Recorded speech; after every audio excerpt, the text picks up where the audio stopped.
നമുക്കിന്ന് റവ ഉപയോഗിച്ച് ഒരു കേക്ക് തയ്യാറാക്കാം. ഇത് ഞാൻ മുട്ടയൊന്നും ചേർക്കുന്നില്ല. 1 കപ്പ് റവ എടുത്തിട്ടുണ്ട്, ഒരു 1/4 കപ്പ് പഞ്ചസാര, 1/4 കപ്പ് തൈര്, 2 ടേബിൾ സ്പൂൺ ഗോതമ്പ് പൊടി, ആവശ്യത്തിന് പാൽ. ഇതെങ്ങനെ തയ്യാറാക്കുന്നത് നോക്കാം.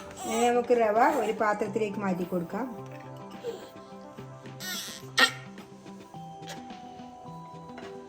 ഇതിലേക്ക് തൈര് ചേർത്ത് കൊടുക്കാം. ഇനി ഇതിലേക്ക് 2 ടേബിൾ സ്പൂൺ സൺഫ്ലവർ ഓയിൽ ചേർത്ത് കൊടുക്കാം.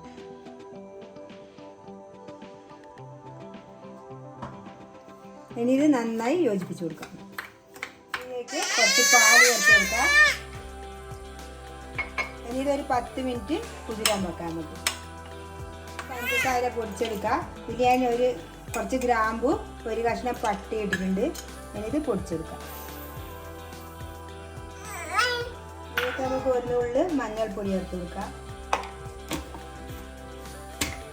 പഞ്ചസാരയെല്ലാം പൊടിച്ചെടുത്തിട്ടുണ്ട്. ഇനി എടുത്തു വെച്ച പാലിലേക്ക് നമുക്ക് ഈ പഞ്ചസാര ഇട്ട് നല്ലോണം ഇളക്കി കൊടുക്കാം. ഇത് അലിയുന്നത് വരെ ഒന്ന് ഇളക്കി കൊടുക്കാം.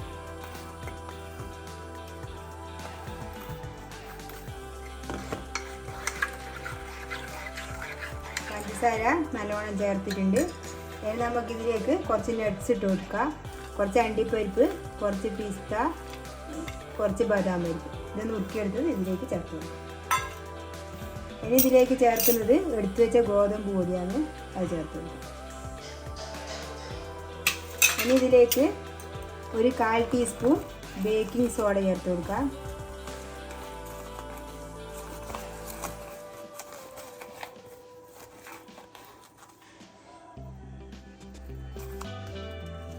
ഒരു 1/4 ടീസ്പൂൺ ബേക്കിംഗ് പൗഡറും ചേർത്ത് കൊടുക്കാം.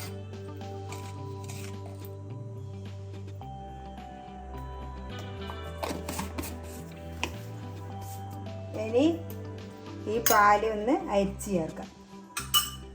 എന്നുവെച്ചാൽ ഈ ഗ്രാമ്പൂ പട്ടയെല്ലാം അടിച്ചതുണ്ടല്ലോ, അതൊന്ന് അരിക്കാം നമുക്ക്.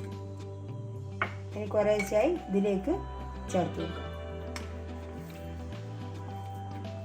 ഇതൊരു 1/4 മണിക്കൂർ വരെ ഞാൻ കുതിരാൻ വെച്ചിട്ടുണ്ടായിരുന്നു.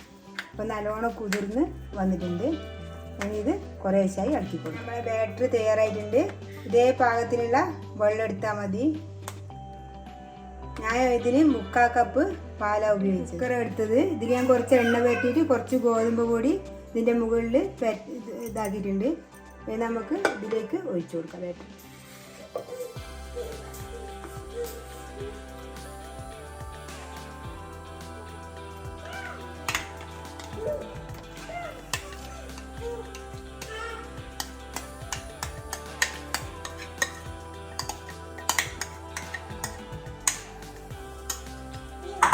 ഒന്ന് തട്ടിക്കൊടുക്കാം.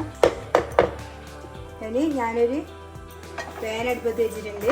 ഇതിന് ചൂടായിട്ടുണ്ട്. ഇതിലേക്ക് നമുക്ക് വെച്ച് കൊടുക്കാം. ഇനി ഇത് മൂടിക്കൊടുക്കാം. ചെറിയ തീയിൽ വേവിച്ചെടുക്കണം. ഇനി ഇത് വേവുന്നവരെ വേവിക്കായോ നോക്കാം. 35 മിനിറ്റായി അടുപ്പിൽ വെച്ചിട്ട്. ഇനി ഒരു ഈർക്കിൽ വെച്ച് നമുക്കിത് കുത്തി നോക്കാം. ഒന്നും പറ്റി പിടിക്കുന്നൊന്നുമില്ല. ഇനി തീ ഓഫാക്കാം. ഇനി ഇത് തണിയാൻ വേണ്ടി വെയിറ്റ് ചെയ്യാം. നമ്മളെ കേക്ക് തണിയാൻ വെച്ചിട്ടുണ്ടായിരുന്നു. അഥവാ ഇതിങ്ങനെ വിട്ട് കിട്ടുന്നില്ലെങ്കിൽ ഒരു പീസാത്തിയെടുത്ത് ഇങ്ങനെ ആയിക്കൊടുത്താൽ മതി. ഇതിപ്പോൾ ഇതിൻ്റെ അകത്ത് നിന്ന് ഇളകി വന്നിട്ടുണ്ട്. നമുക്കൊരു പാത്രത്തിലേക്ക് മാറ്റി കൊടുക്കാം. ഇതാ നല്ല അടിപൊളിയായി വന്നിട്ടുണ്ട്. ഒന്നും കരിഞ്ഞിട്ടൊന്നുമില്ല. ഇതാ കുക്കറിൽ അടിയിൽ പിടിച്ചിട്ടില്ല. നമുക്കിത് കട്ട് ചെയ്ത് നോക്കാം. കട്ട് ചെയ്ത് നോക്കാം.